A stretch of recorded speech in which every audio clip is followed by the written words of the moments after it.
So, hi, Jake. Hi, Hello. James. Hello, everyone. So, I'm Lovesh. I'm from Talk, and this presentation is going to be about our approach to anonymous credentials. And I mean, this meeting, I'm assuming that you already know what verifiable credentials are, and you're familiar with the terminology, so you know like what an issuer is, what a holder is, what credentials, what presentations are, and you also know the basic idea of anonymous credentials, so why they're used, and yeah. All right. Yeah, that should be a really interesting topic. Thanks so much for joining us, Lovesh. No problem. I'll just, before you jump in, we'll just remind everyone what SSI Meetup is if they haven't watched one of these webinars before. We're a collective that exists to share knowledge and information and advocacy around self-sovereign and decentralized identity with the goal of empowering people to build these solutions and help them gain widespread adoption. So anyone who has an interesting topic to share with the community is very welcome to come on SSI Meetup and tell us all about it. And similarly, all of the content that is shared here is licensed under a Creative Commons by SA license, which means that you're able to use it in your own work and to go and share this knowledge widely. So we hope that that will lead to benefiting the largest possible number of people and lead to really widespread adoption of these really exciting technologies. So that's what we're about. You can find all the rest of the webinars on ssimeetup.org, but that's more than enough for me. I'm very excited to dive into this very deeply technical, but nonetheless fascinating topic. So Lovesh, over to you. All right, so yeah, the agenda is like it's bullet points.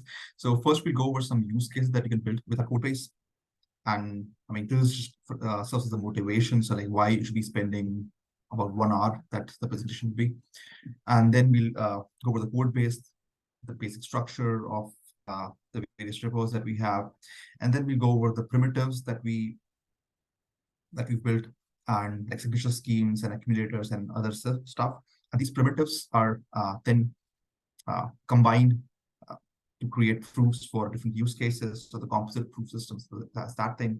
And then we'll go over how do we use all this, the crypto that we mentioned before, these primitives and this proof system to basically build anonymous credentials. And then we'll cover the revocation part of anonymous credentials and like how we use accumulators. So the how the crypto works, and also like how it's stored on blockchain and how you can fetch and all that stuff. Then we'll cover attribute equality. So how do you prove that certain attributes among credentials are equal? And then we cover pseudonyms. And then we'll go for ZK-SNARKs, like how do you use ZK-SNARKs to satisfy predicates? And this is, by the way, in combination with PBS Plus and all those signature schemes. So it's not like we're using ZK-SNARKs separately to build credentials, and PBS credentials are separate thing. We just use SNARKs for predicates. Then we'll go over bounds, like prove bounds and attributes. So what we call range proofs.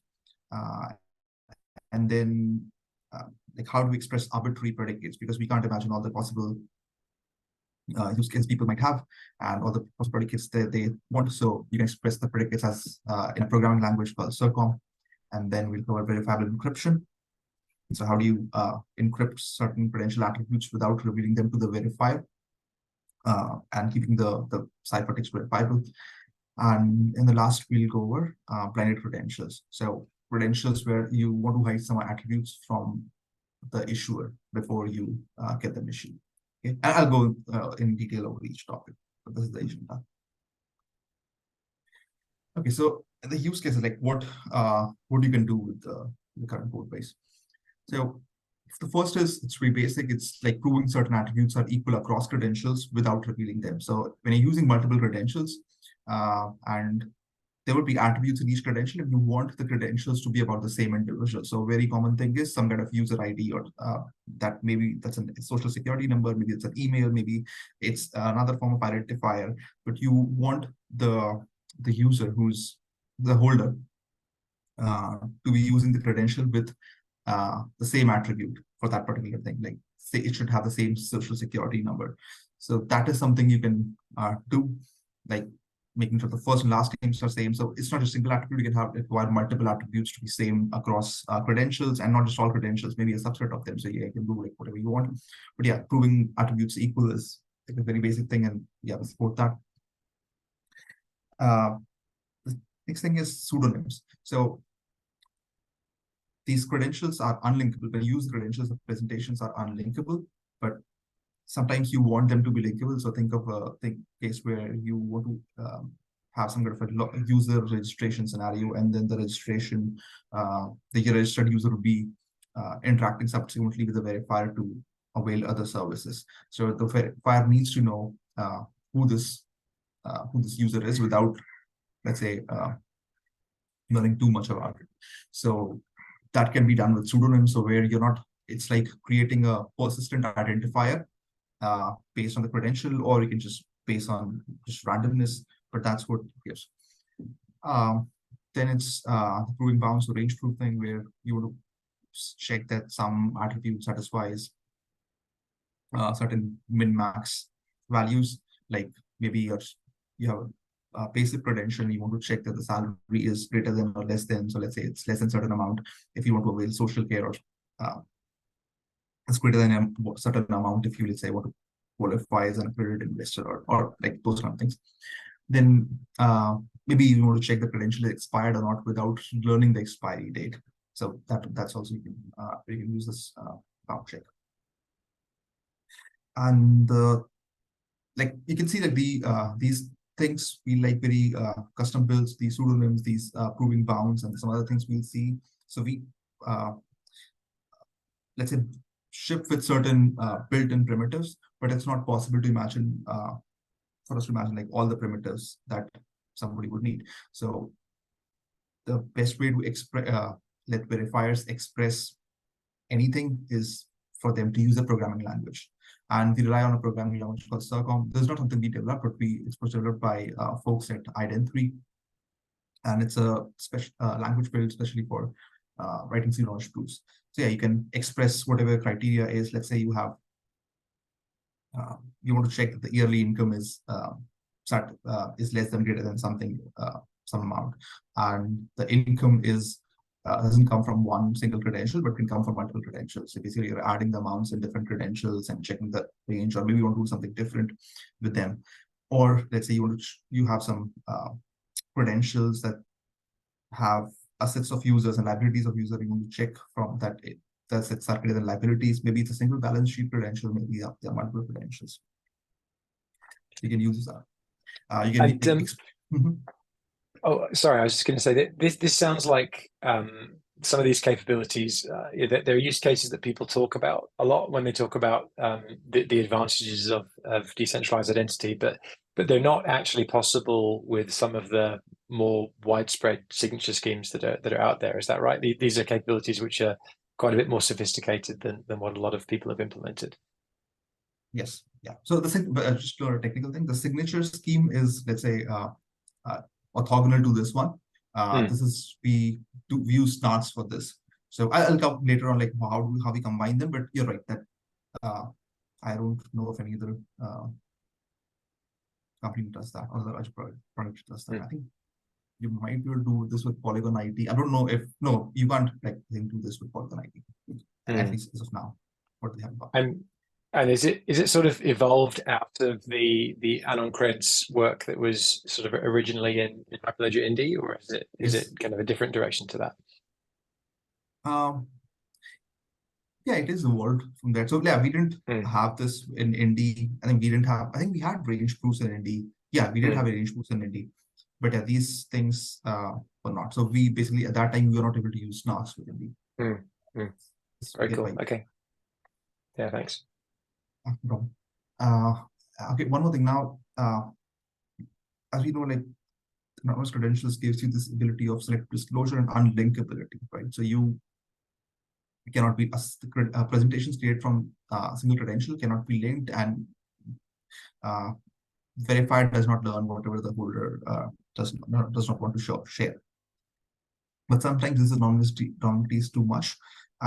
In case of, let's say, a regulator. So a regulator requires the verifier to the ability for the regulator, not for the verifier, but for the regulator to de-anonymize any holder that has interacted with it, right?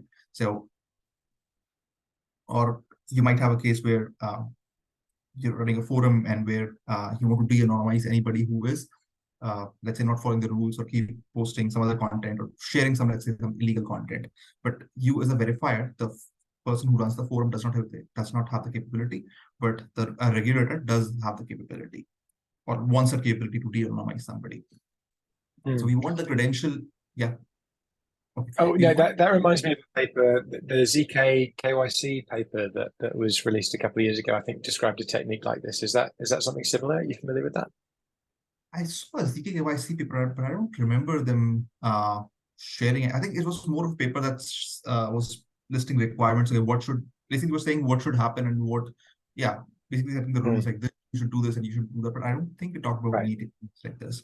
But you've gone and basically implemented that. Okay, cool. Yeah, it's a primitive that we support, like, or verifiable encryption.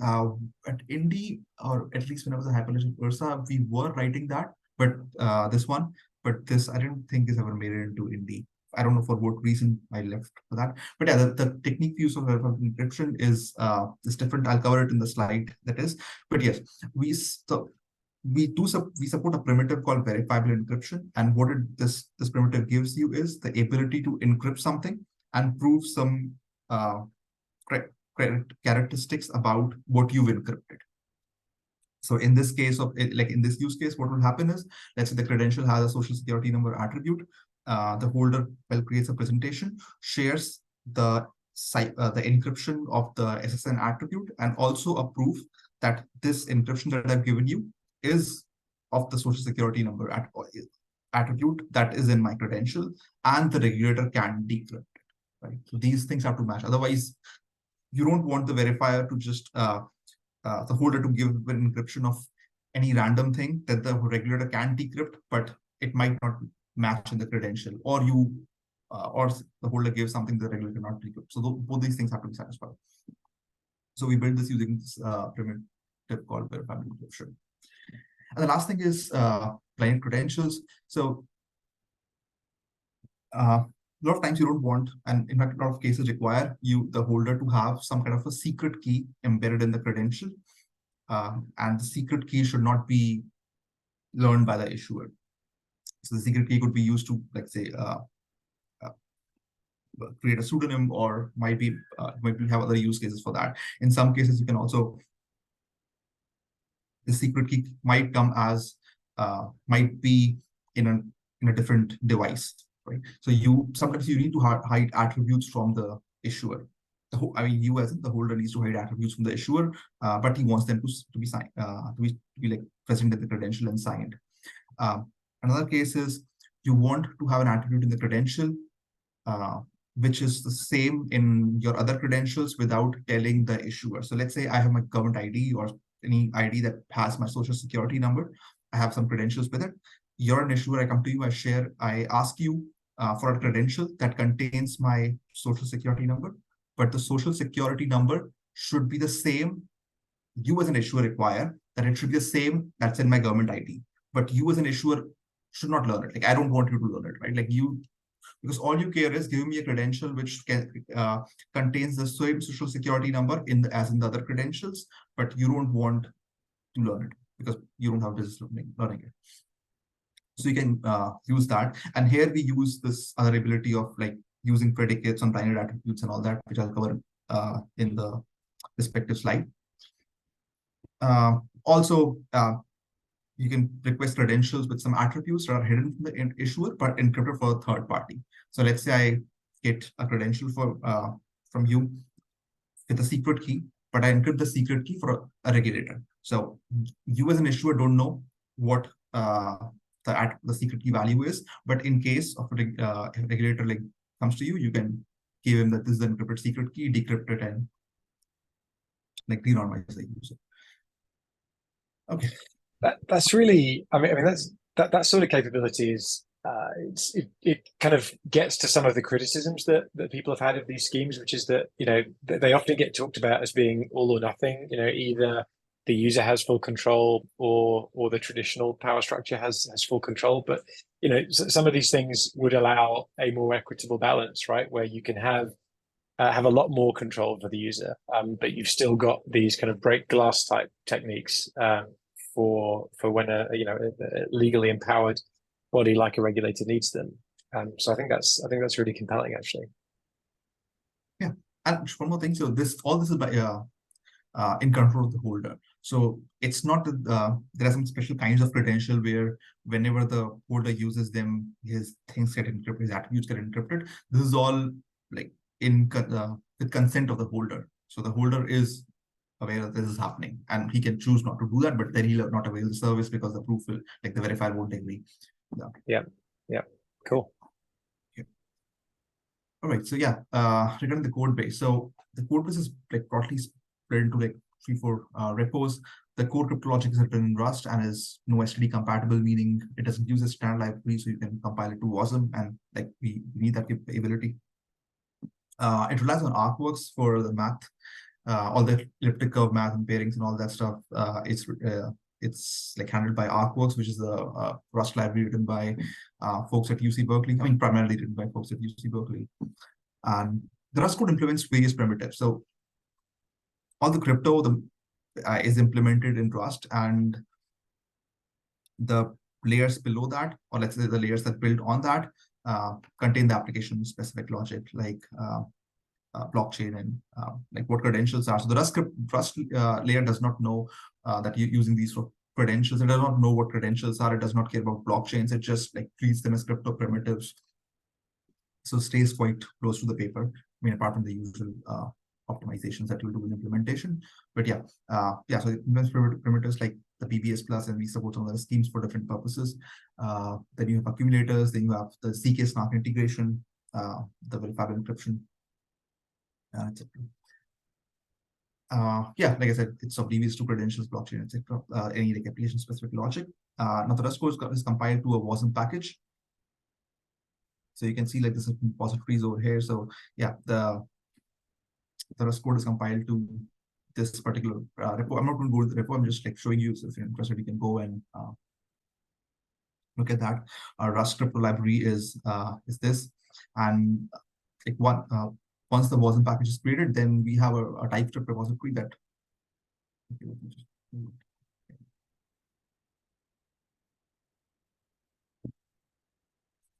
Yeah, we have a TypeScript repository that has that contains all this specific logic, that what credentials are and what presentations are, and yeah, all these like application specific things are contained here. But this type of repository still does not understand does not know about blockchain. So you can use this repository with a centralized data source, or maybe like let's say you have filtered data store, like whatever you're like, where it doesn't care about how you get the public keys and how you get the parameters, and yeah, basically it doesn't care about blockchain at all. And then we have the blockchain SDK that is using the TypeScript repo, and then it interacts with the blockchain as well. So you can think of like the blockchain SDK uses TypeScript repo, TypeScript repo use WASM package, and WASM package uses the Rust library. And so how much of this code has been contributed by Doc versus other parties? Like, is this a community effort, or is this mostly a corporate effort that has been done in open source? So artworks is completely by the folks at UC Berkeley, so we're not like write anything over there. I will contribute a bit of that, like, but that was like minor like performance optimization somewhere. But yeah, this is completely by folks at Berkeley.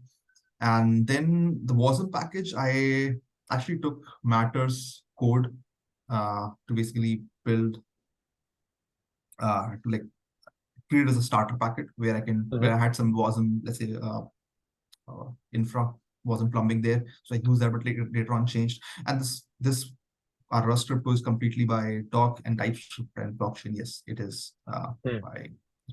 And for blockchain SDK, I use some stuff from Polkadot, like from Substrate and all, but that is to interact with the blockchain. Yeah. Then like most of our stuff is our own, but yeah, I would like that to change to have more contributions, but currently it's just us mostly. Well, hopefully more people will hear about it after today, so you might get that. Yeah, great, cool. Yeah.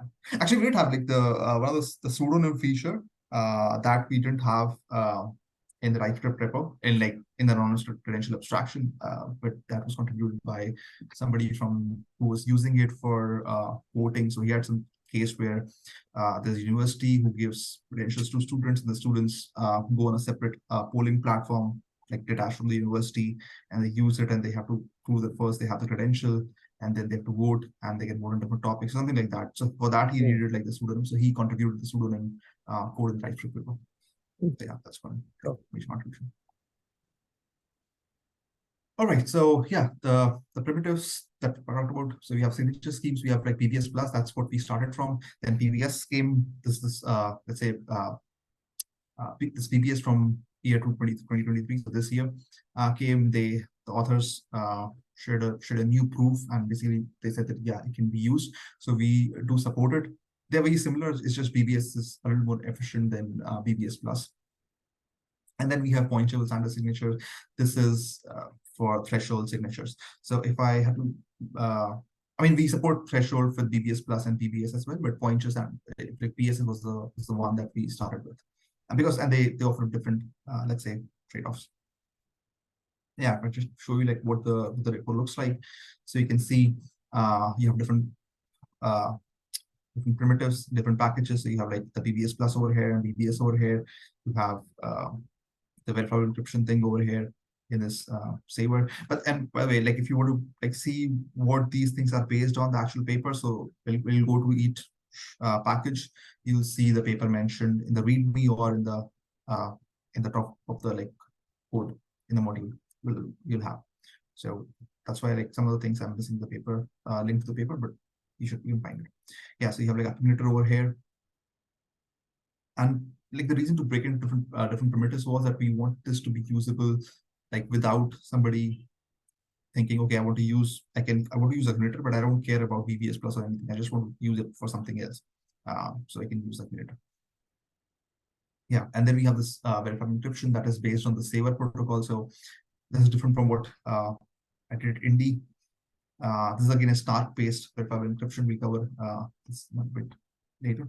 And yeah, this is our ZK-SNARK protocol that we use, is called Lego Grok 16. So it's based on Grok 16. It's what Zcash used to use, but it's a Lego Grok 16 is an extension to Grok 16 that lets us use Grok 16, because like we cannot use standalone Grok 16 because Grok 16 doesn't know what's happening or doesn't like give us any link to connect it to the outside world. So I'll share a bit. Yeah, this is probably the most important thing. We have a composite proof system. So this is not this is not based on any technique or anything, like not based on any paper, but the idea of composite proof system is to combine all these primitives and create a proof.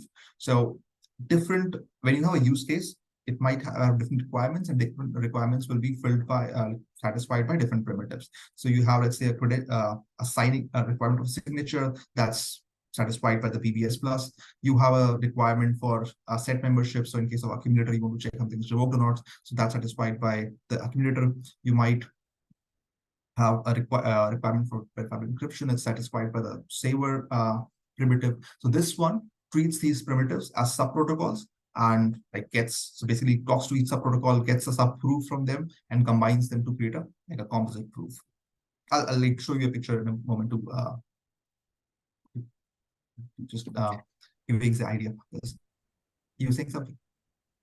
Well, I was just going to ask that. I mean, I know that it's technically possible to do all this kind of stuff on a modern mobile device, because obviously you've said it can be compiled into WASM. It'll run on those chips and things like that. But from a performance perspective, just give us an idea of how long something like this might take on a modern cell phone. Are we talking less than a second or multiple seconds? Where are we at? We haven't had any testing on mobile devices. Yeah, this runs in JavaScript. This would run like if you're running a React Native. On laptops, it takes the JavaScript. I'm not about the Rust one. The JavaScript one, let's say for a range proof, it takes less than a second to verify, and I think we the proof as well. But yeah, I don't have numbers from we are still working on the mobile app, and I think soon we'll have the numbers how it performs on mobile devices. Fair enough. Thanks. Okay, Okay, yeah. So, so just an example. Let's say you want to basically this explains the same thing that I just said, that you it will use different primitives from different as different subprotocols and combine them to combine them. Attribute equality is also done using Schnorr's proof knowledge, and this is one of the important things that we use, and this is what binds these different these subproofs. Also, it has some optimizations like reusing subproofs. So creating SNARK proofs, whether for encryption, whether for these range proofs, it's expensive to do that. And what you can do is, let's say a holder who has a bit of who doesn't have storage, let's say constraint, can create the proof once, store it, and some extra data with it, a few bytes, and then when he wants to recreate the proof, right? So let's say I came to you, I proved my salary is, let's say, what's that, $10,000, and this is the first time coming to you, I create the proof.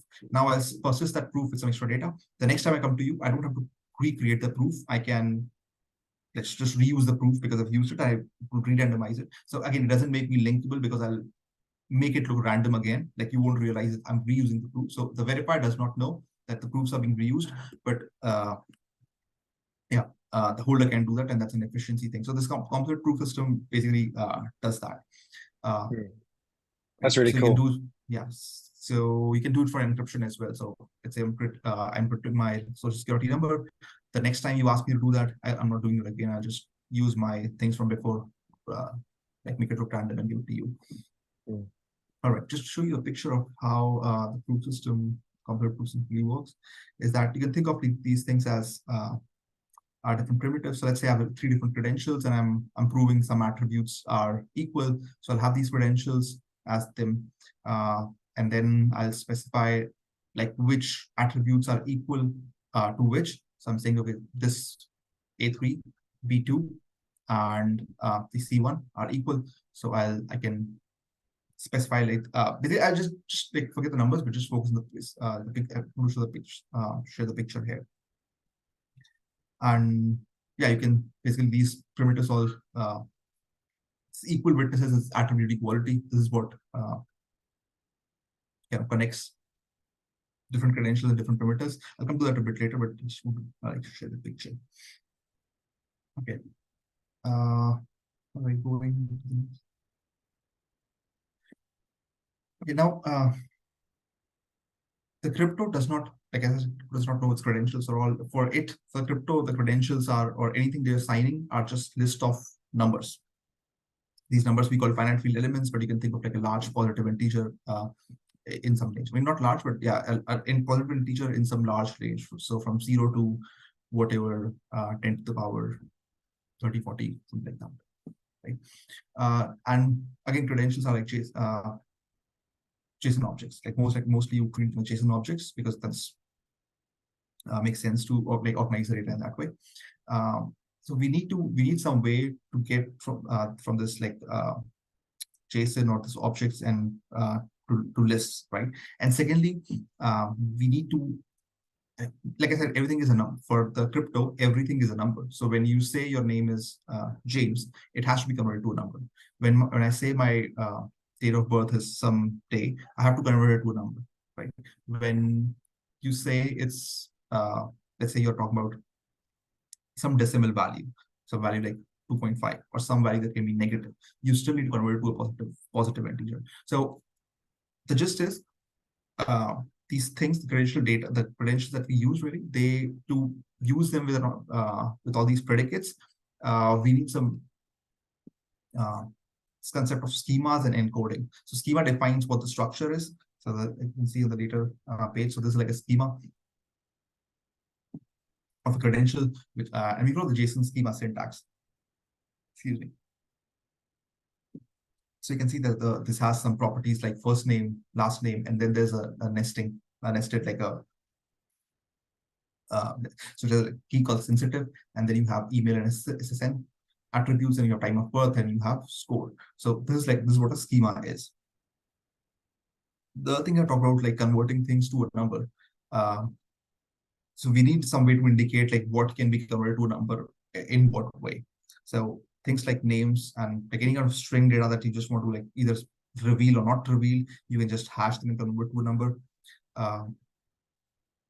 Things like numbers, like negative numbers for decimal numbers, you need to convert it to integer, and to them, you need to specify in the schema that this is a type number. So let's say my time of birth is a number, like the Unix timestamp, right? So I have to convert it it has to be an integer. The minimum value is 0. So this like syntax will be familiar to you if you're like use JSON schema. So your score, now the score is a number, minimum value is -100, and it has to be multiple of 0.1, right? So score can be 2.3, 4.5, -6.7, something like that. So the schema contains the encoding, like how an attribute, like how each attribute is supposed to be encoded to a number, to a positive integer. And in this example, then, so that the SSN, like it's been decided that that's going to be encrypted when it's issued, right? It's not going to be issued in the clear, or can it be both?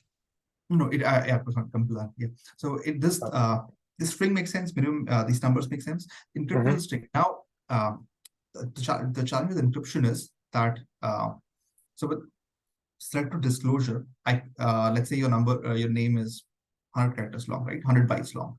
I can hash it, doesn't matter. It can be 200 bytes long, doesn't matter. I can just hash it and give it to you. And during when I'm using it selective disclosure, it doesn't matter how big the name was, because I'm going to give it to you, you can hash and compare. But when it's encryption, hashing something is not an option.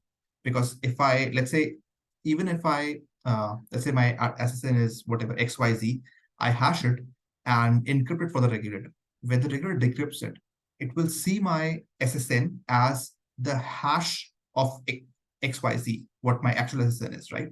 It cannot reverse the hash.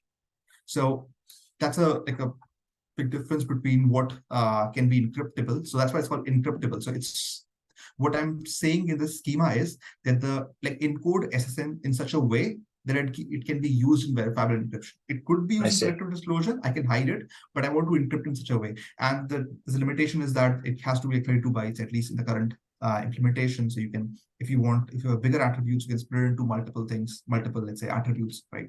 So you can have a list of things.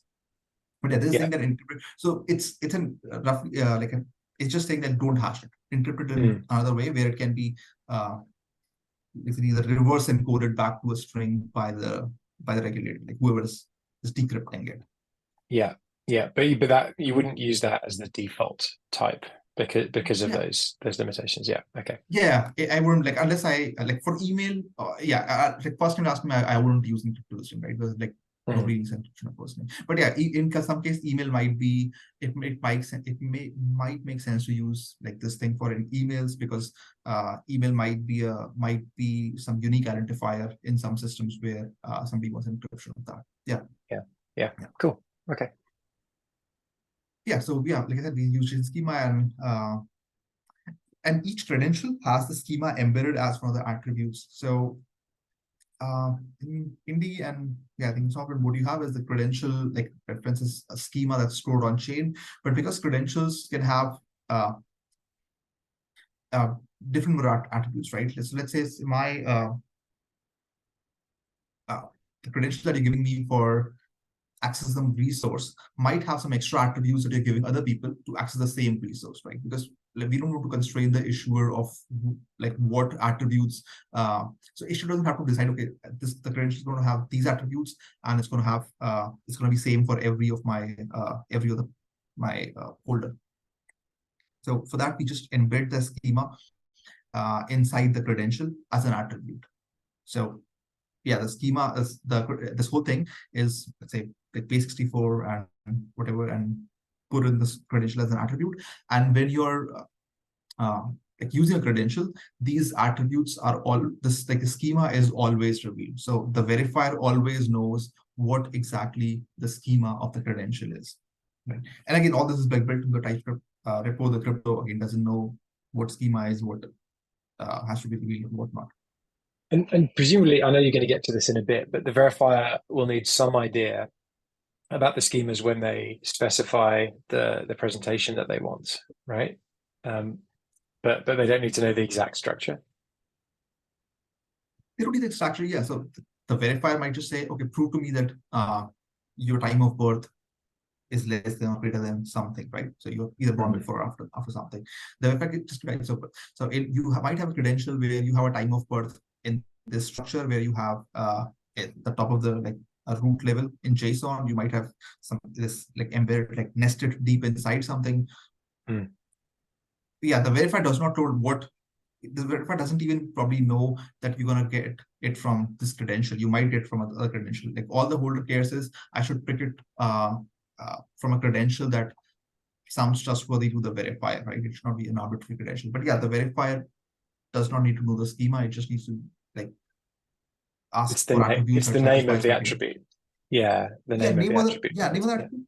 But it could be like it doesn't have to match the name. The name doesn't have to be matched. I can say, give me a date of birth, and I can share a credential with which is from like a reputed issuer, and the time of birth matches, and you can see, yeah, it says time of birth, but yeah, I want a date of birth. I think whatever is satisfies. So the meaning of the attribute has to be communicated, not the exact attribute.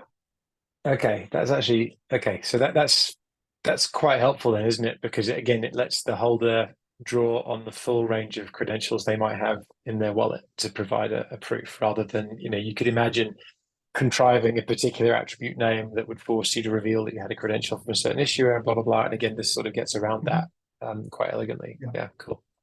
Okay. Yeah, so thanks. At least at least at this layer, we don't care. Obviously, when you're building something above it, you will have different, I think, the presentation spec that has this ability of the verifier describing, I want a credential from one of these issuers, and this should be, but yeah, at this level, we do not, yeah, the holder doesn't care.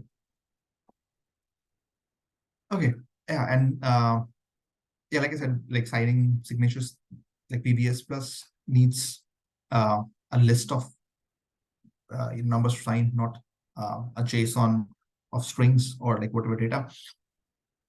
So what we do is we flatten them deterministically. So this thing would be flattened into a list. So you'll have like a list with first element being schema and this thing, the second being this thing, type, and third being properties dot credentials object to type, something like this. So we just flatten them, and then we pass it on as a list.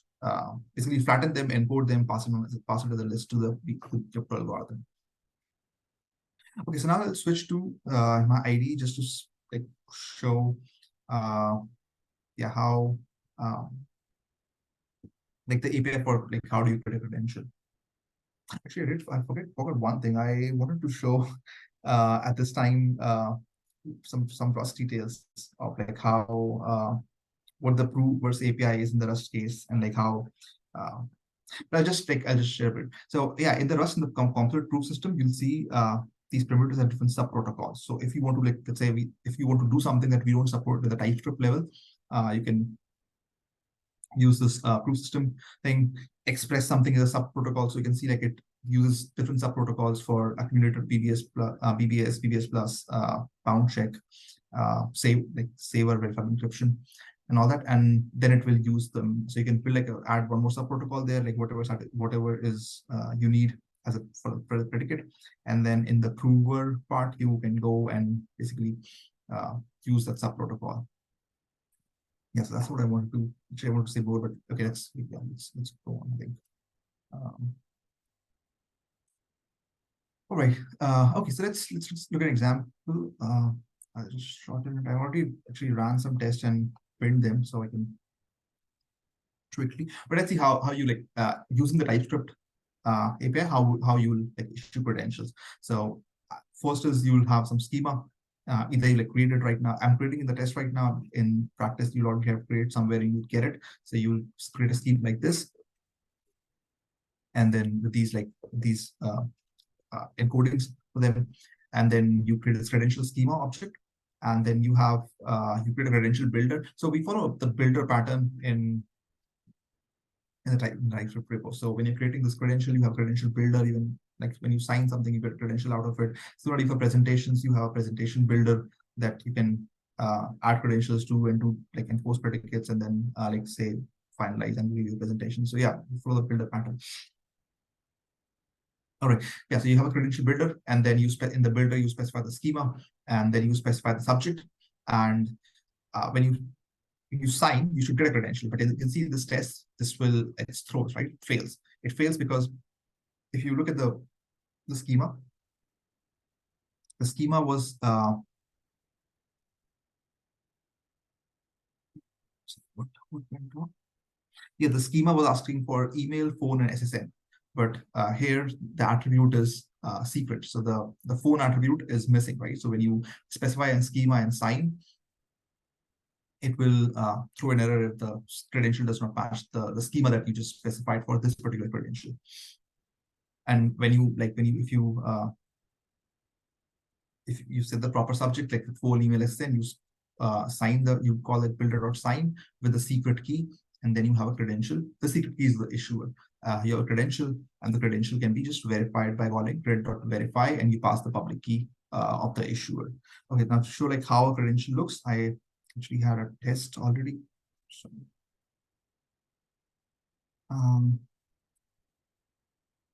yeah, so I had this test. So if you run this test, I'll show you how the credential looks like.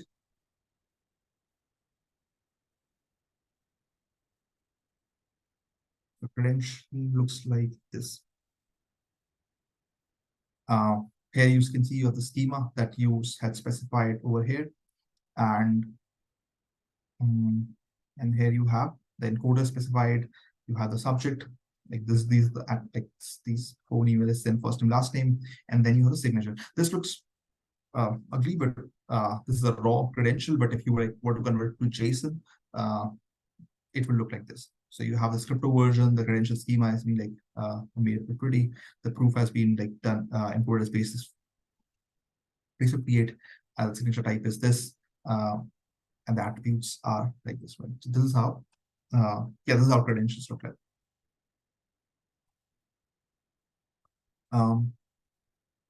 Okay, any questions in this one? No, I think that makes sense. I mean, what's that looks to me like that follows the verifiable credentials data model, right? So if someone else implemented these same capabilities, they would be able to achieve interoperability with this scheme based on that. Is that right? Yeah, so the thing is the signature scheme differs. So if you see, like, we use BBS plus, even on BBS plus has to say different because the W3C one does not support range proofs, and also we don't know how to fit our stuff into this. So yeah, this is not W3C compatible. So it looks a lot like it. If you are, let's say, familiar with that API or that way of doing things, it would look like a lot familiar. At least it will look familiar, and you can have fields like issuance and like whatever you want to put here. But yeah, it's not really compatible. So the W3C verifiable basically will throw an error if you use this credential. Do you think there's a path to that, or are the differences at the moment too great? No, there is a path. I don't know how difficult that path is actually. I haven't checked in some time, but yeah, it's not going to be easy path. Given like the fact that there's so many people involved and it takes a bit for things to happen. So it's going to be a long time before we can get all this stuff. And I don't know if people in the WC community are still talking about verifiable encryption or not. I don't think they're talking about, and I've not heard anybody thinking of using Circom or anything like to do like basically writing predicates in a programming language. I haven't heard. So I don't know. No, I mean, look, it's definitely a trade-off, isn't it? The interoperability seems to come at sort of something of a lowest common denominator of functionality, and if you want some of these advanced capabilities, then you have to sort of step outside that. And of course, the truth is that not all implementers of even vanilla W3C compatible credentials are actually interoperable, because they all support different combinations of the protocols and things like that. So it's not like this is super radical anyway. So okay, that makes sense. Yeah, and one more thing in the SDK, the thing that tracks with blockchain layers, there we have like one more, let's say, light wrapper on this, which will embed have things like context and everything, the JSON LD context to basically make it like JSON LD style credentials. So yeah, there's like one more layer that I'm not going to right now, because I think that if I go there, I won't have enough time to like show all the predicates. That's fine. But yeah, like you can, for some people, you might see that it's missing the JSON LD context and some other things like issuance and all. There's one more layer at the top, the SDK that does that. Okay, yeah, so this is the credential, and okay, back to this is our credential test. Okay. And now let's see how a present. So before we go to revocation, let's see how a simple a presentation, like how creating a presentation looks like. Yes.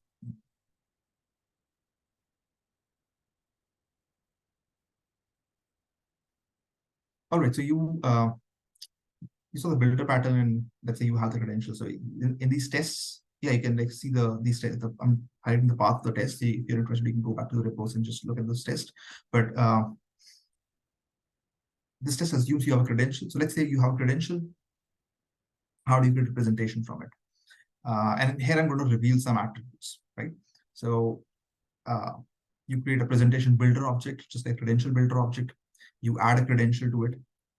So credential 2 was something you already had before. You add a credential to it and the public key. And then like you can add multiple credentials. So let's say you are creating presentation from multiple credentials. You can call this like add credential many times and add different credentials to it. And then you say, okay, mark attributes revealed.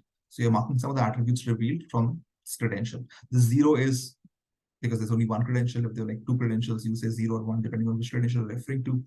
And then these field names are like these flattened names. So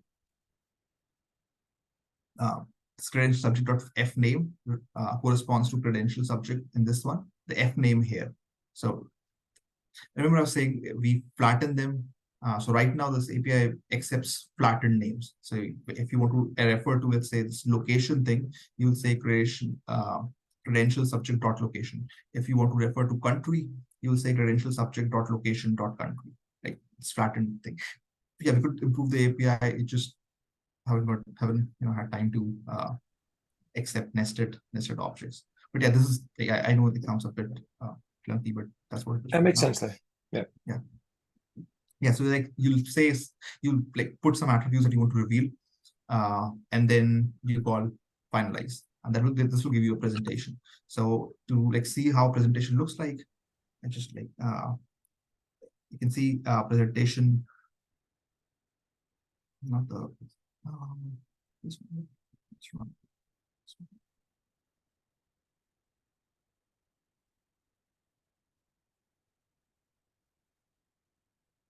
So you can see this is the credential that we are creating presentation for. So it has a schema, and it has this is a schema, and then you have the encoder, the subject here with the actual attributes, and then you have the signature. Now in the presentation, it contains a presentation specification. So presentations have something called presentation specification. These are a specific, like the name says specification, they specify what the presentation is about. So let's look at the specification. It's saying the presentation spec is about these credentials. There's only one credential. It's an array of credentials. Right now, there's only one credential, but it's specifying what credential it is about. And then it will specify attribute equalities, like what attributes are being proven equal. We're not doing anything equal. So there's empty, what pseudonyms are you using. And then finally, it has the, outside the presentation specification, you have the proof. But specification just says like what this proof is about. And the importance of it will become, let's say, useful in some of the next examples I'll show. But yeah, here you can see that the specification contains this credential. And in the credential, this is the schema. Like I said, like schema is always revealed, right? So the schema is always, the verifier always know like what credential schema was. And then the credential subject, we reveal these 3 fields, right? Field name, like F name, locate the country, and then BMI. So you can see these things are revealed, right? Now, let's say if a verifier gets it, the verifier sees, oh, the country is USA, but I don't require people from USA, and then the verifier can please check this thing. So yeah, the verifier should. What I want to say is that this API does not accept things from verifier and checks whether the credential satisfies the criteria. The presentation specifies what what the presentation is about, and the verifier should check if these criteria make sense to it. I see. So you could say, for example, prove that, do a presentation that shows that the location in 2 of your credentials is the same, and it would satisfy that. But if you wanted to say, prove that one or both of these credentials has the location as the USA, you have to do that in the application layer, basically. Is that what you're saying? You can do that, but you can also do it in the proof. So what I'm saying is, like before, when I explained this to other people, they were expecting that, let's say, what their expectation is that before the presentation is created, the verifier will say, I don't want or let's say I want a person from country USA, right? Yeah. And if this presentation if the credential did not contain the country USA, the presentation should fail to verify. So the verifier is expecting that whatever the criteria he has, the code should check the criteria matches. What I'm saying is it's done the opposite way, where the presentation specifies whatever criteria the credentials satisfy, right?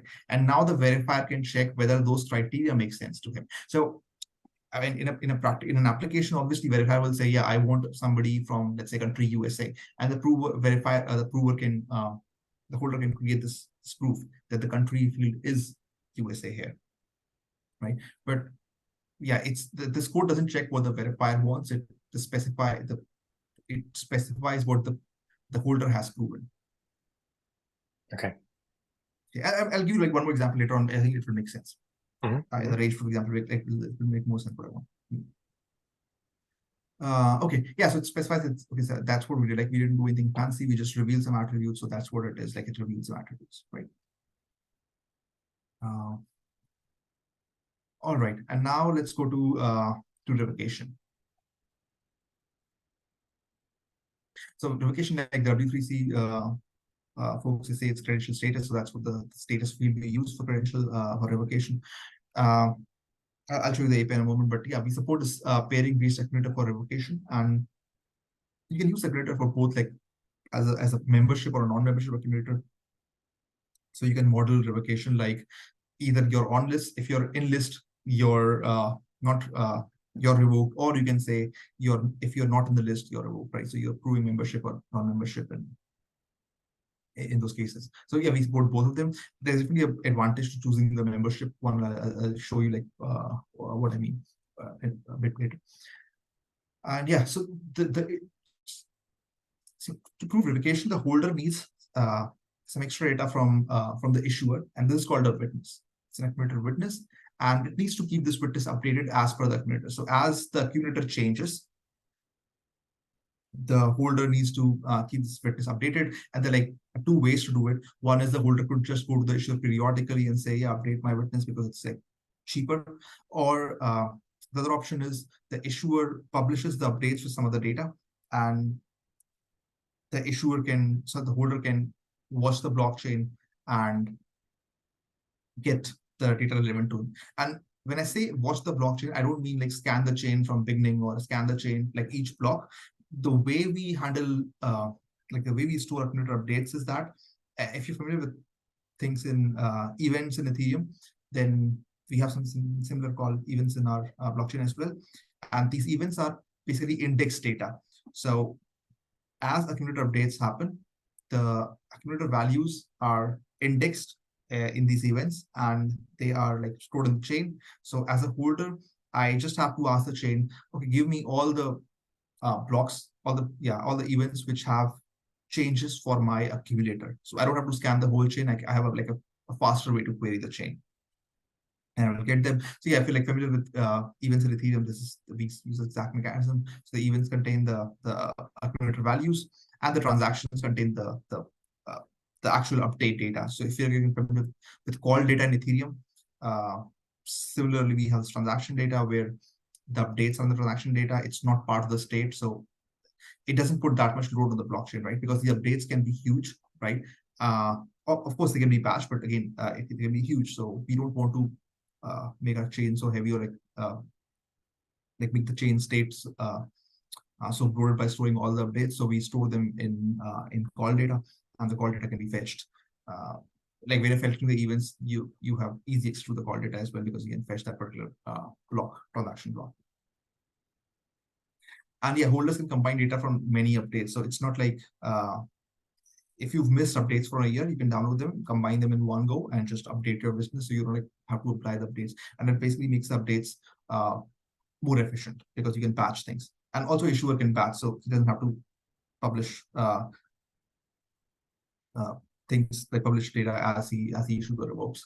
Now, what we suggest is using something called a pre-filled accumulator. So remember, for issuance, just being your credential ID or like whatever the accumulator is not sufficient. You need a witness. So what we call a pre-filled accumulator is just an accumulator that is already filled with user ID or like whatever user attributes. And as credentials are issued, the issuer shares the witness with the people, with holders. So yeah, this is what we recommend, and we have examples in the code to use pre-filled accumulators.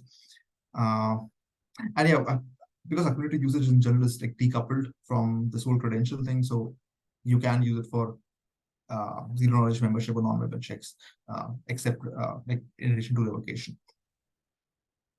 And like I said before, the only latest accumulator is stored in the state, so you're not like loading the state, and updates are stored in transaction data, and data is indexed using events, so you can fetch like whatever whichever accumulator you wanted to fetch for.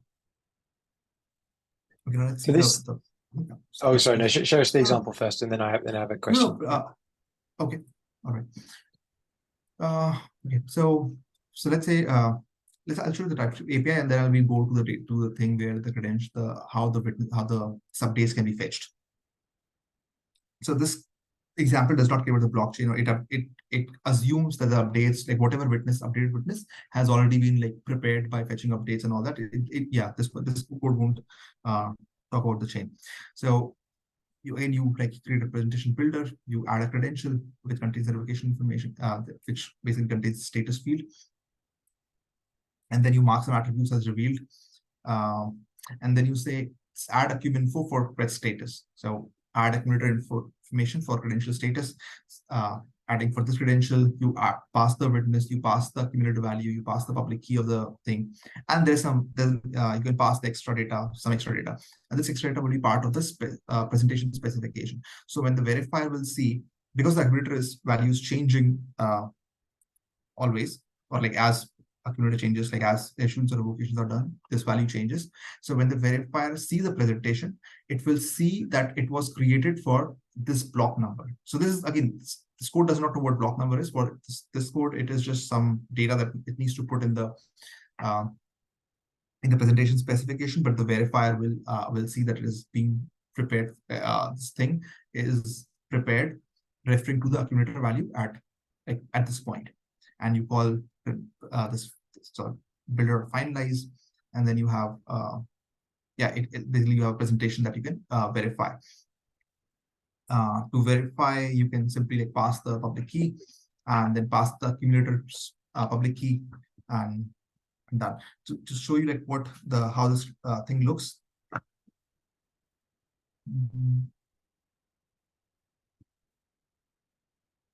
Yeah. So if I look at the credential that was that could be revoked, you see this will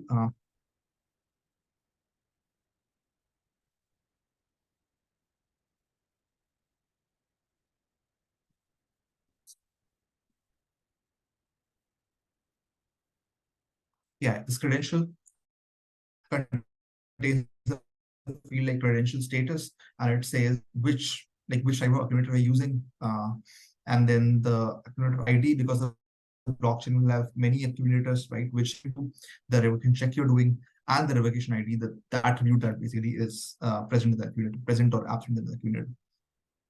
If you look at the presentation will like I mentioned reveal attributes, and it mentions the status. And in status, it has the accumulator that was used, this checks and all metadata, and contains this extra, the block number that was passed here. So the verifier, when it gets the presentation, it will look at the specification, look at the block number, and then basically will know like what what block was created. But you could have some other reference, like if you're in a centralized data store where you don't have the concept of block numbers, you can put some other data to indicate what accumulator value you're referring to or what time frame you're referring to. Yeah, and like this was a raw thing, but yeah, if you like see in a JSON, this is how the JSON format will look like. You have a accumulator as the base 58 and total value. I'll jump into the blockchain API in a moment, but yeah, you had a question before. Oh, yeah. Well, so I was just going to ask if you could briefly sort of contrast this approach with the Merkle tree proof approach that the Polygon ID folks have taken, because I'm sure there's some difference in capabilities of these. But the Merkle tree approach in Polygon, so here we are using this accumulator only for checking whether some attribute that is designated as the revocation ID, like whatever that is not present in an accumulator or is present in accumulator, depending on how you're modeling revocation. With the Merkle tree proof, what they call MTP proof, the issuance is done as on chain. So if you're familiar with the concept of anchoring, how anchoring used to be done a long time ago, where you put something on chain, and the fact that it exists on the chain is a proof that it was created by the issuer, right? So they have this approach where each claim, so let's say you have like maybe a single attribute, maybe a bunch of attributes, they will be called a claim, likely a single attribute will be called a claim, and then they put that claim, like hash it, put it in a Merkle tree, and in that Merkle tree, like when the issuer revokes it, it won't be in the Merkle tree, right? And if the fact that so the in that MTP proof, there is no concept of signature scheme or anything. It's you put it on a chain or you move it on chain. That's what defines issuance and revocation. And yeah, Merkle trees are used for revocation because they're efficient. But yeah, that's the difference. okay, cool. Thank you. And it uses and it our difference is that it is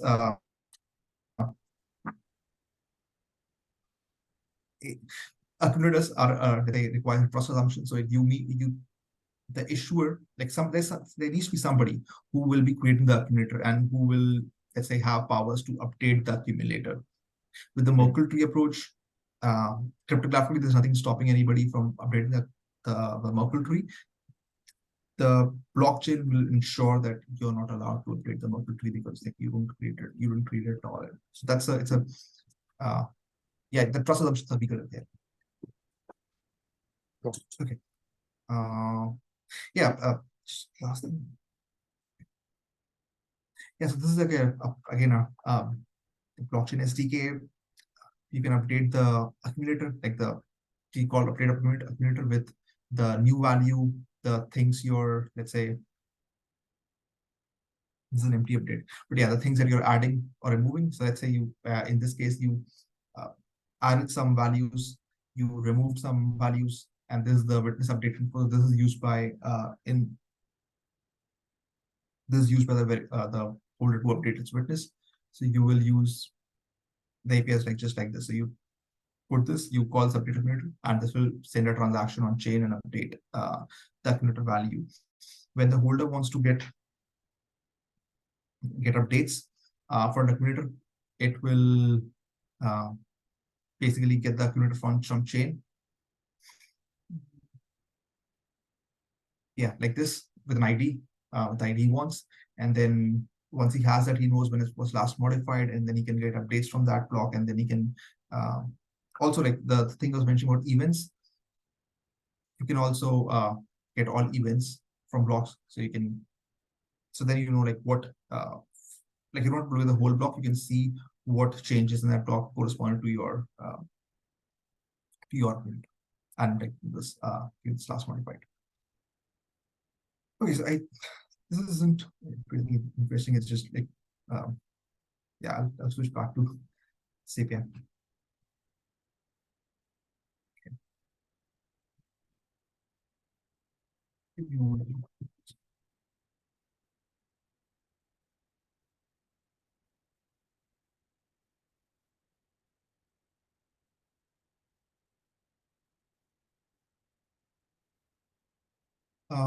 Now on attribute equality,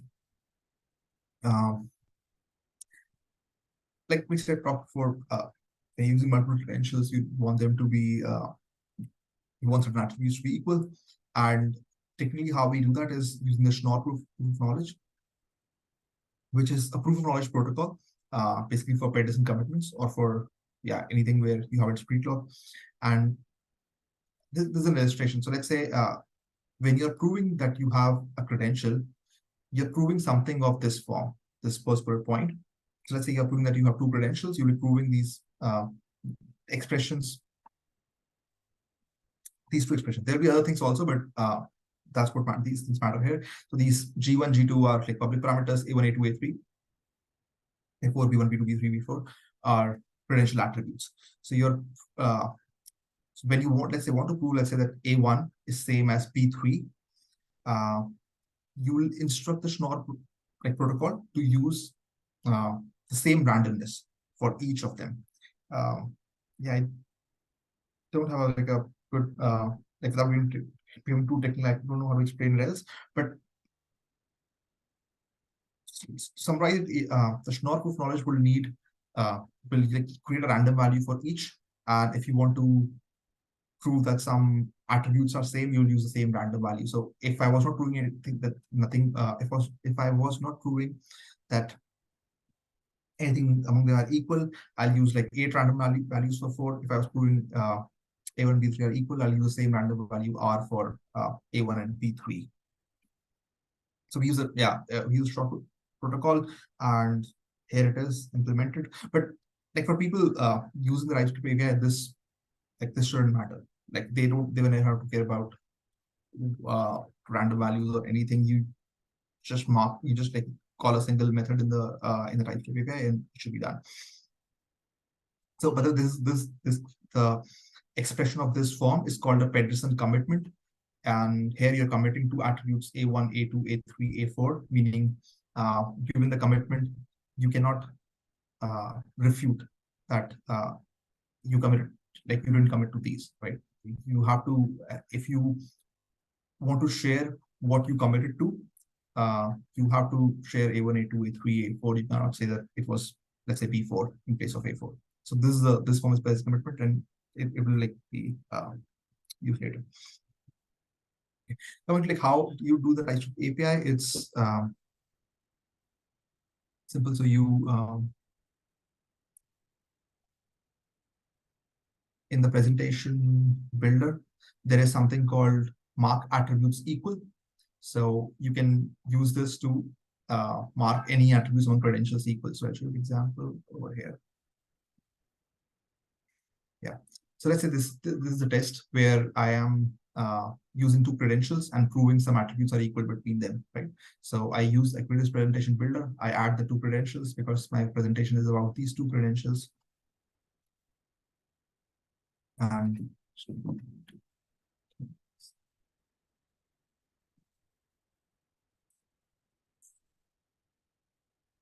I like mark some attributes as revealed, and then I'll say mark attributes equal. So I'll mark the SN attribute in these credentials, in these two credentials equal. I'll mark the city attribute in these two credentials equal. I'll mark the height attribute in both these credentials equal. And this is it. Like you don't care about random numbers or anything. You just like call this mark attribute equal and provide the credential index. So C1 for because like two credentials and index C1 index 1, and then you provide the attribute names, and then this thing will enforce that credentials are these attributes are equal. All right. So like if you look at the presentation that was created when I marked some attributes equal, the presentation will have this. So it will have attribute equalities as specification. This one, you see, it contains two credentials. These two credentials, their schemas and the revealed attributes in each one. And it contains attribute equalities. So it says, okay, what attributes are equal among these two credentials. So the SN attribute should be equal, the city attribute should be equal, the height attribute is like proven equal. So the holder doesn't, sorry, the verifier does not learn these. Like they're not the revealed attributes, but he knows that they are proven equal. So yeah, it's that simple. Okay, any question on this? I know, like, I did a very poor job of explaining. I can code like crypto details, but I don't know if they would be that interesting. But it's not much. Yeah, well, I'm not qualified to ask deeper questions than I have been. So probably there might be some on YouTube or something after we publish it. But no, this is it's just about making sense to me so far. Yeah, the main thing I wanted to convey was the API. Like the API, Yeah, it's easy enough. yeah. All right.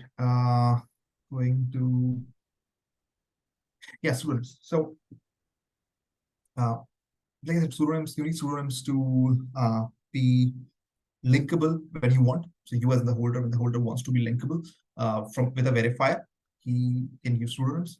And pseudonyms can be based on just some random secrets, or I can have pseudonyms based on my credential attributes. So I can base the, let's say, pseudonym on, let's say I have a secret key in my credential, and I can give a verifier a pseudonym and convince him that this pseudonym is based on my secret key. And next time when I'll go to the verifier and again give him a pseudonym based on my secret key, the pseudonym will match, and he'll know that it's the same person coming, right? So I can do it this way, or I can like create a pseudonym based on several of my attributes. So like my social security number, name, first name, last name, whatever. So yeah, the important thing is pseudonym can be based on random values, or it can be based on credential attributes. So we call them unbounded or bounded pseudonyms. But pseudonyms, you can think of them as like public private key pairs. So pseudonyms are the public values, but pseudonyms are they have a secret part associated with them, and that's what the secret part lets the holder convince the verifier that he actually knows how the pseudonym was created. Like he does control the pseudonym, right? So it's just like public private key, and even cryptographically it's quite similar to how public private keys are created. Yeah, like they're predicates commitments, right? So let's say if I'm creating a pseudonym to 2 of my attributes, or like what a number of my attributes, my pseudonym will be in this form. So like G1, G2 being public parameters, I'll have A1 and A2 as my credential attributes. And this P is a pseudonym that is created from 2 of my credential attributes. Okay, let's see how the API for that is.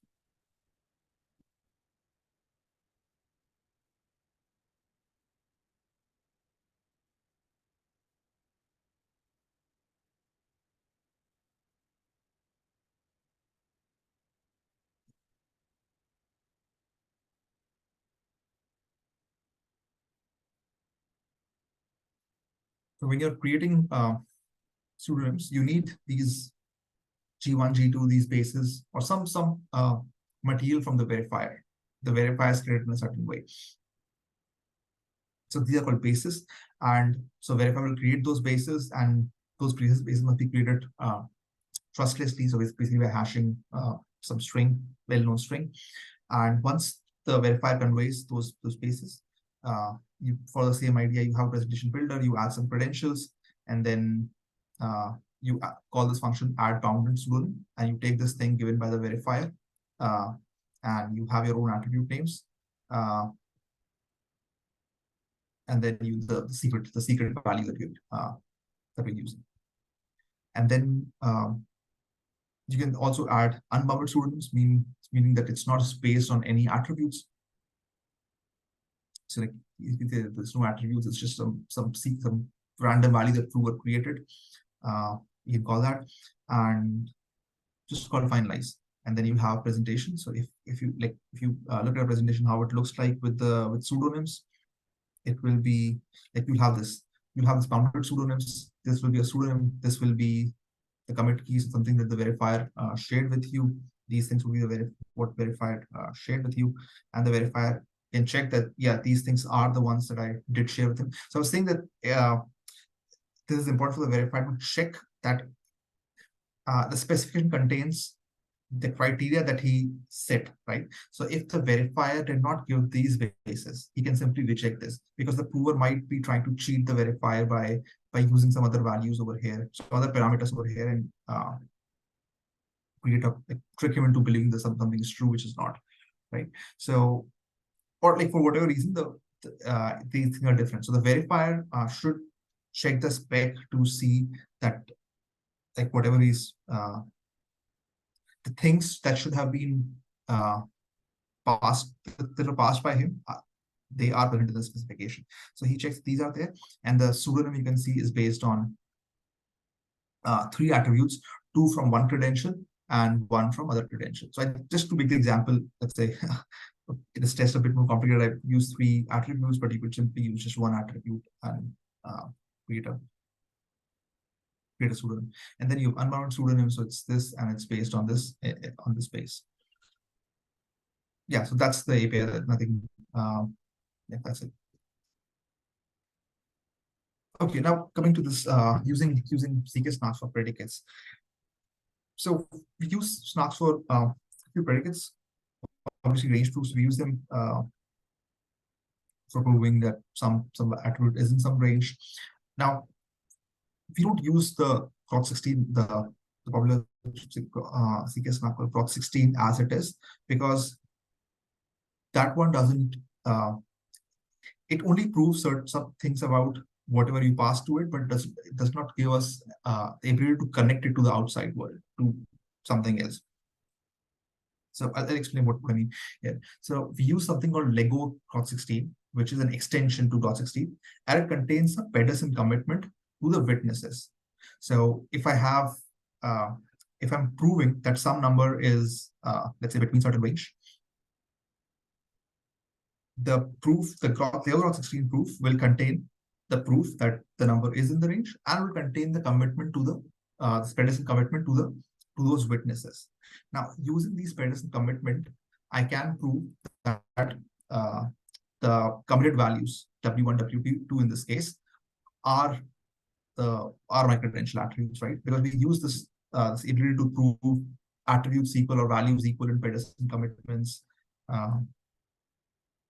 before, because when you're proving credential attributes equal between 2 credentials, we essentially are proving committed values being equal in Pedersen commitments. So because the slave clock 16 gives us a Pedersen commitment to these to the witnesses, to these things, we can prove that they are equal. So because if we did not do them, then all we are doing is proving that the ZK-SNARK proof is correct, and we know some value that satisfies it, but this value might not be in the credential, right? So let's say you tell me that your salary should be less than 10,000. I can, if I was using clock 16 proof, I can pass a number 10,000. It will create a valid proof, but you have no idea whether the thing that I passed in clock 16 proof was in my credential or not. So I see. So this brings the 2 together. Okay. Yes. Yeah. So it gives me this commitment, and then I use some other like this basically SNARK proof knowledge to prove that whatever attribute in my credential matches the one in this commitment. Oh, sorry. Yeah, like I was saying, you use like SNARK proof. So like if these A1, A2 are my credential attributes, I compare them.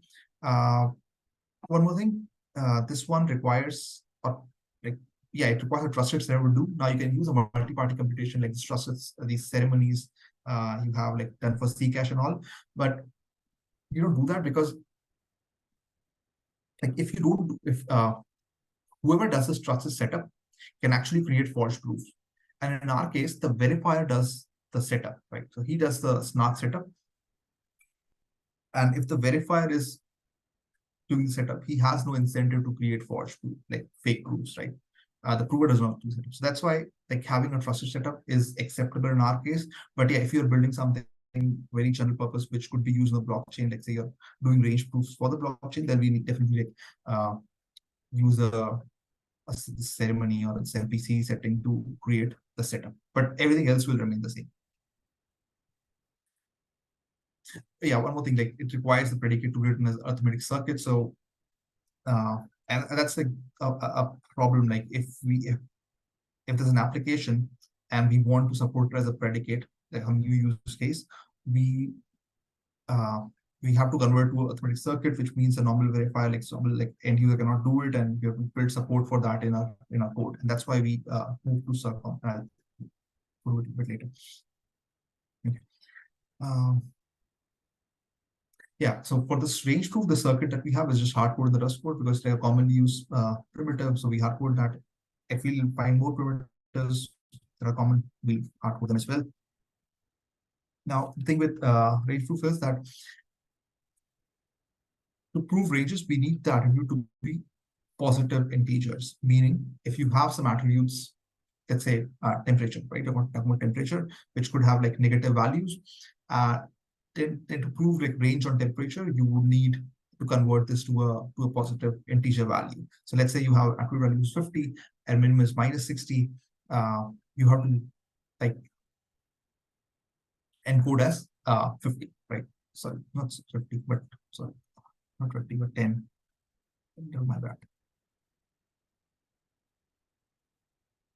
It should be 10. 50. So what I'm doing here,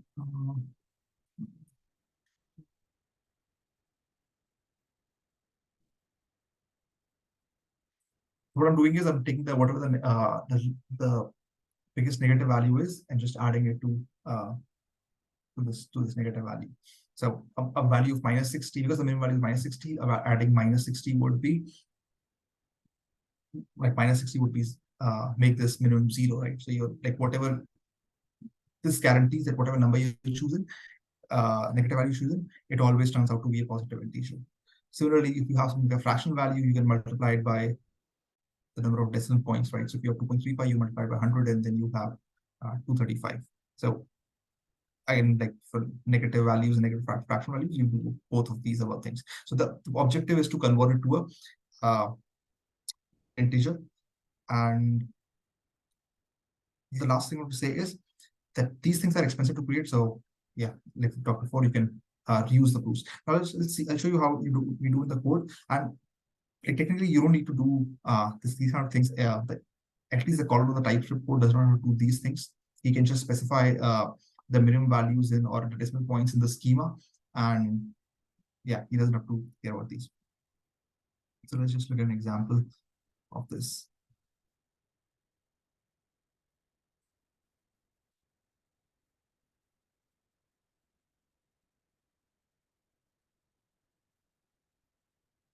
Okay, so yeah, I'll have a credential. Like before I'll add a credential to it, I'll mark some attributes reviewed, and then I'll like these are my ranges, right? So let's say I want to have a range on time of birth. These are this is the min max, right? So up, down, down. And then all I'm saying is to the builder, enforce bounds on this credential attribute. These are the bounds. And this is the proving key. So the SNARK setup, when the SNARK is set up, there are like two keys generated: a proving key and a verifying key. The proving key is used by the prover, the verifying key is by the verifier. So the proving key has to be sent to the holder. So this is the proving key the holder. So it's a public parameter generated by verifier. You can do it once, publish it, and can be used by the other holders. Okay. Yeah, this is the API. So here I'm creating several like range proofs. I'm calling enforce bound several times, but yeah, if you just have one, then this is the API. You give the thing and like pass the bounds, pass the proving key, and done. Now let's see how this thing actually looks. How the presentation looks. So the presentation would have one credential, and it has a bounds field. And the bounds you can see, I'm enforcing time of a bound on time of birth, min max, right? And this is the min, this is the max. And then there's a bound on BMI 10 and 40. And on the score, there's a bound min call minus 40.5 and 60.7. So these like you see, I didn't have to do anything, like I didn't have to multiply by anything or anything, because the schema mentioned this this kind of attribute as an attribute with a negative value, and it would be decimal. So it mentioned the number of decimal points, and also mentioned that it would be a negative. It could be negative. So it handled automatically. And again, like one more thing, when the verifier gets the spec, he needs to check that the bounds match what he required. So let's say the verifier asked the bounds to be proven were 20 and 50, right? But like between 20 and 50. Now, if the holder is proving between 10 and 40, the verifier should reject it. So again, the point that the presentation spec is not checking what the verifier is asking. It is only like showing what the prover is proving, what the holder is proving. So if the holder is proving between 10 and 40 and the verifier didn't like this range, he should reject it. So just having the proof verify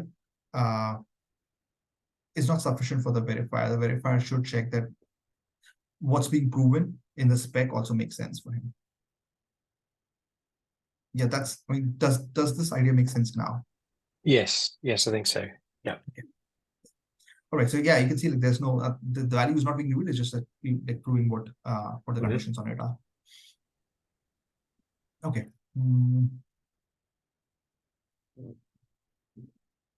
Yeah. Now let's come to Circom. So Circom is a programming language. I should have had open, but that's fine.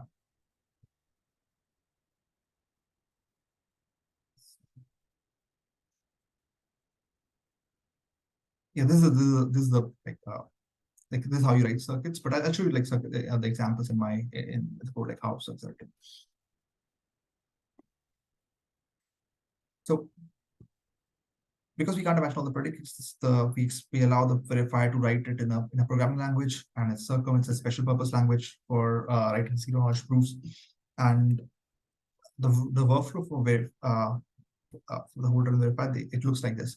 So verifier expresses the predicates as a Circom program, right?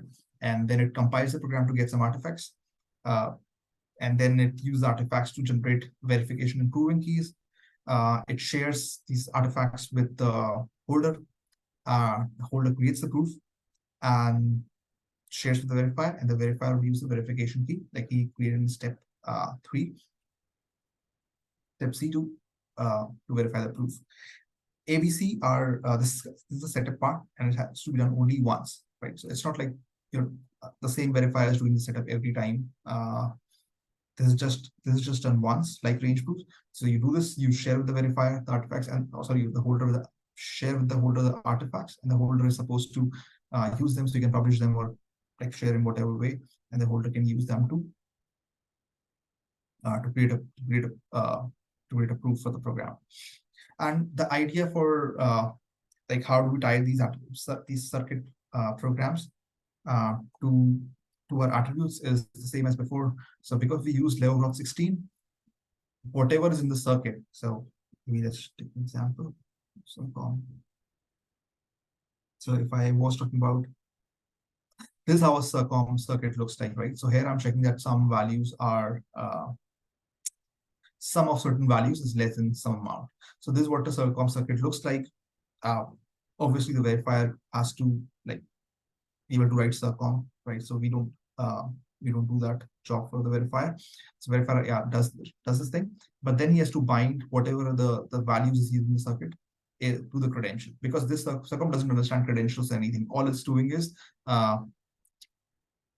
just like SNARKs, it takes some inputs and gives you outputs and proves that the input satisfies certain criteria. The inputs and outputs satisfy certain criteria. The output is known, and the inputs are some may be hidden, some may be public. So we need to apply these inputs to the credential attributes, and the credential attributes are we do that using proof of knowledge, because we have the current commitment to these circuit tables. Okay, so how do you do that so I'll choose one example. So let's say I want to check there's some a transcript credential and there's a grade attribute in them, and the verifier wants to check that the grade is not, it's not certain grades, right? So it's not like C, D, E or something like that, right? Or you can imagine some other non-membership check, but this is this is one example. So the verifier, you can see like in setup part does the steps ABC that we talked about, writes the program, creates these artifacts, shares the artifacts. Excuse me. And here the holder simply it calls that credential, like specify the credential to be used, and then calls enforce Circom predicate. So if I was looking at the set membership part, you can see that what it's doing is it's using this X input. So this particular program is proving whether something is in this X is in the set or not, right? The output value will be set depending on whether X is in the set or not. So here you specify, the grade credential, this grade attribute. You map it to X because, like I said, the program does not know what attribute is. Circom does not know what attribute it is. So it's this kind of a mapping. You map it. You have to map the set, the set variable in the program to these grades, right? And yeah, that's it. You just say info Circom predicate. It will create a presentation, and the presentation can be verified. And if you look at how the presentation looks like,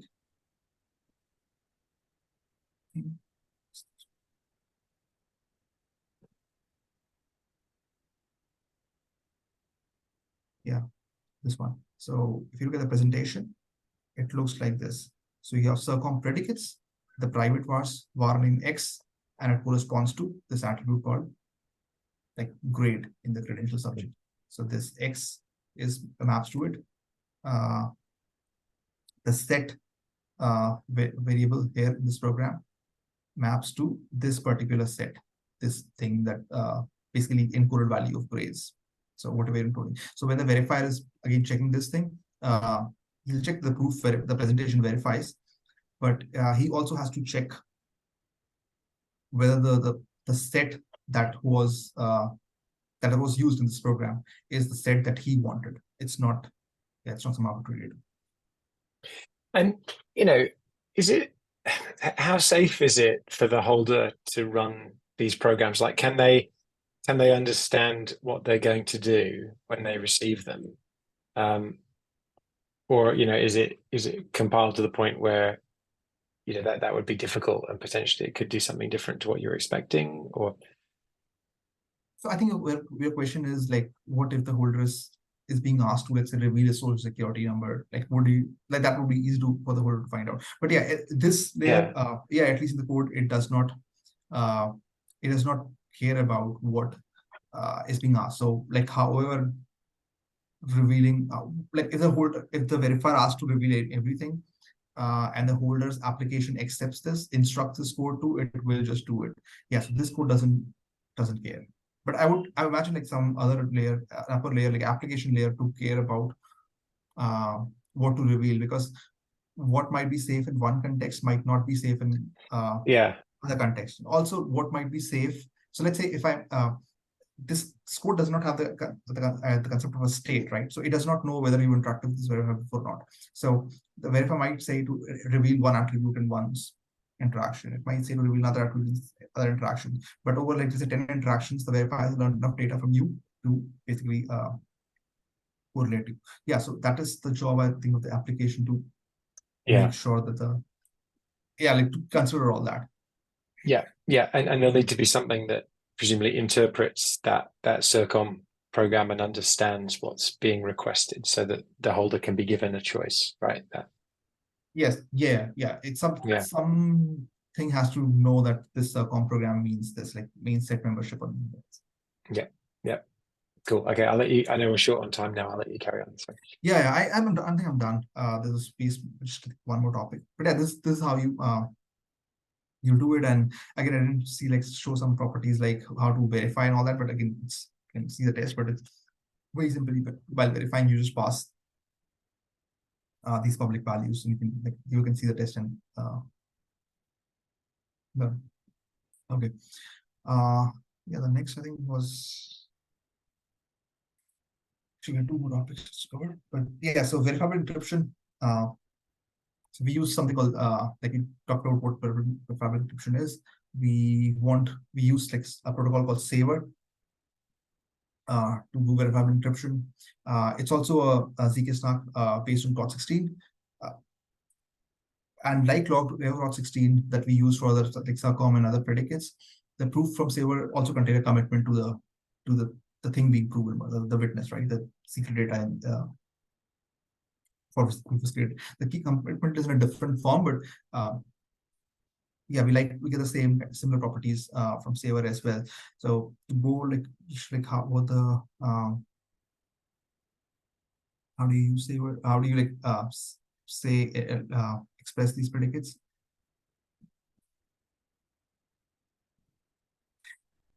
Yeah, so you will again create a presentation builder, add a credential to it, and just say verifiably encrypt on the builder. So specify the credential index, the credential like this one, and the attribute name, and then these some public parameters. The documentation, the testing documentation, the code documentation. So I'm not going over what these all mean, but they are just referring to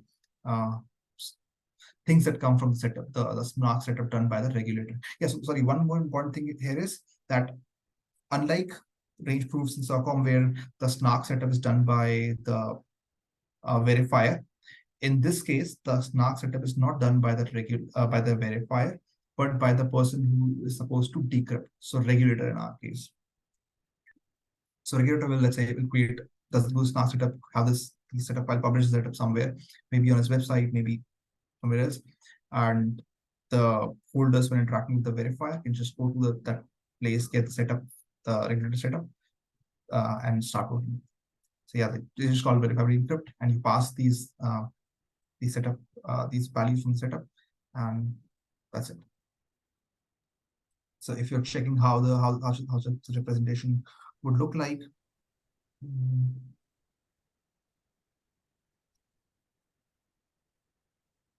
yeah, this one.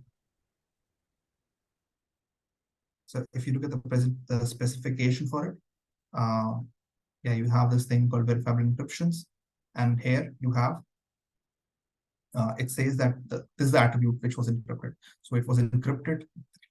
SSN attribute was encrypted. These refer to the public parameters, and yeah, this is what the saver protocol was used for encrypting this parameter, encrypting this attribute. So again, the spec will tell the verifier like which attribute was encrypted and what parameters we used. Okay, the last one.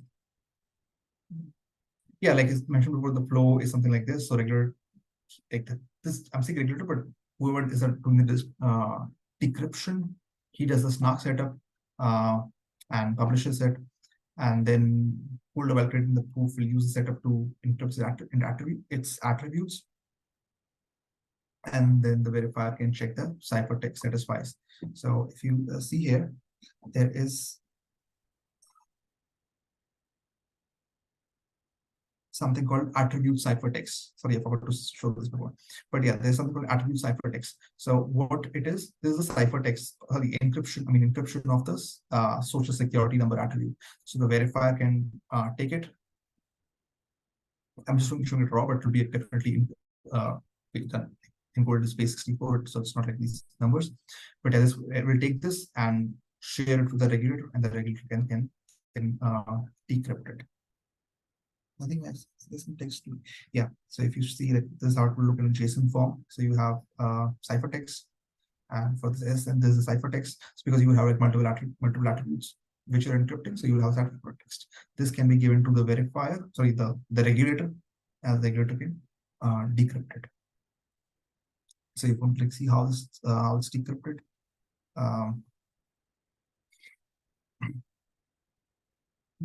Yeah, you just like look at the ciphertext. The regulator will call this decrypt ciphertext on that, and will provide the decryption he has, and will get the ciphertext, the plain text back.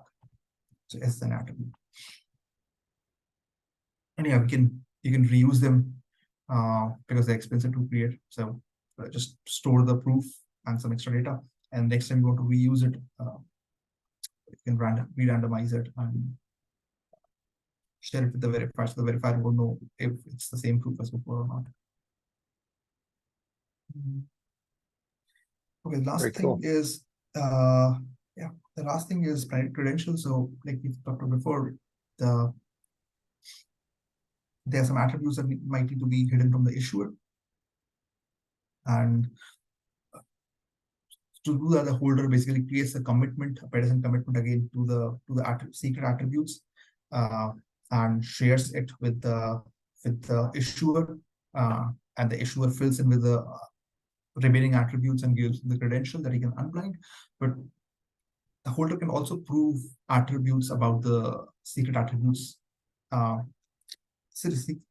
prove predicates about the secret attributes, right? So like we talked about before, whether encrypting some secret attribute for a third party, or whether maybe proving range or proving that hidden attribute is same as something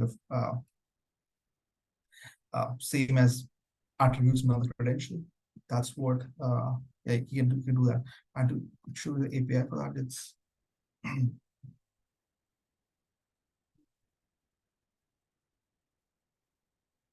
yeah, if you go to the blind issuance part,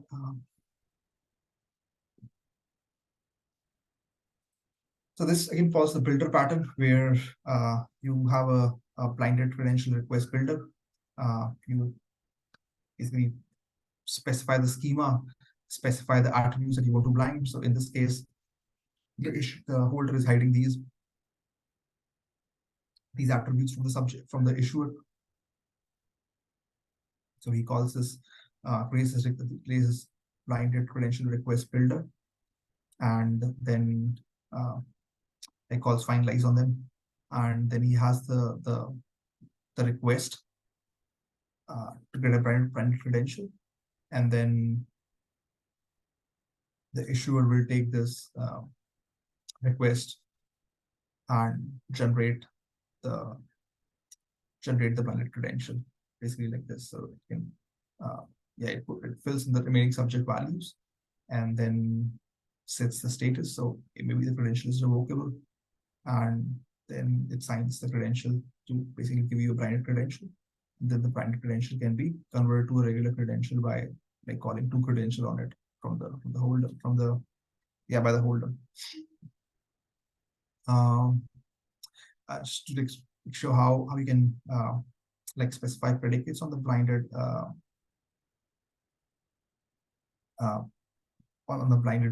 attributes. So let's say you create a new request builder, and yeah, it's just a test helper, but yeah, you like use these classes to create a request builder. And while creating the blinded credential request, you're also presenting some credentials, right? So you might want a credential while you might want to request a credential and also present some other credentials that you had. So you can add those credentials and then mark some, again, attributes revealed from the credential you just added. And now you mark some attributes as the blind attributes equal to something in the credential, like the SSN attribute in the credential I'm requesting here should be same as the SSN attribute in the credential I just shared, and same for email. And then you can basically finalize. So yeah, the API is fairly simple, or at least it used to be that it's fairly simple.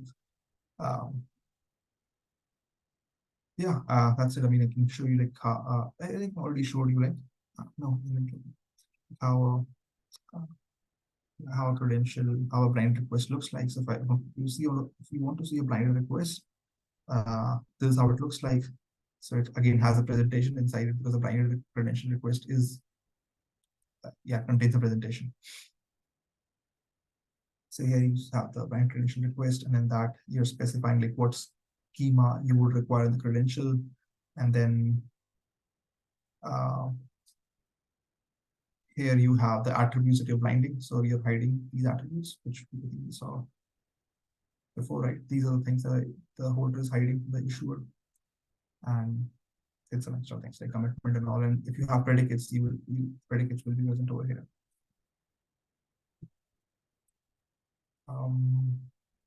Yeah, very cool. Yeah, that's all I have. Yeah, but just last thing is that these blinded attributes are actually a Pedersen commitment. So the techniques to prove predicates about them are same as before.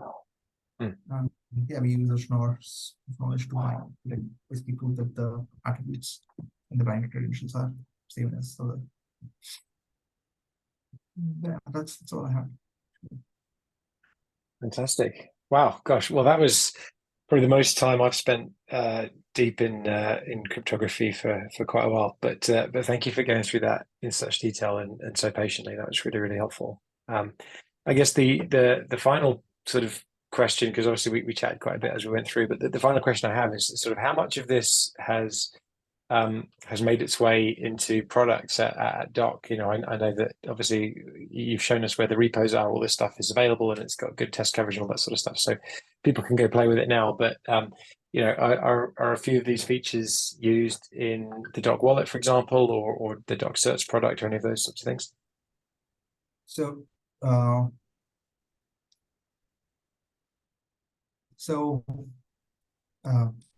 most of the things I've shown you, the predicate stuff is they still have to be built in the Doc wallet.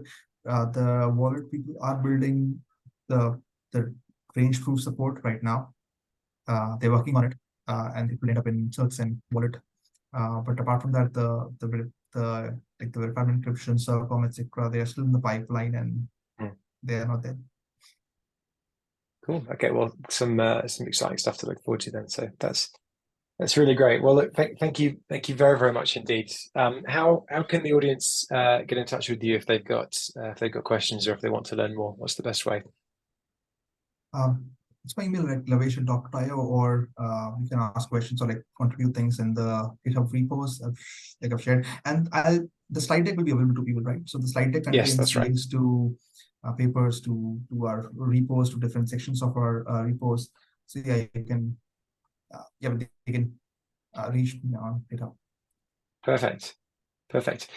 Well, thanks again very much indeed for your time, Lovesh. It's been really great to catch up on all this stuff, and I look forward to speaking to you again soon. Yeah, thanks.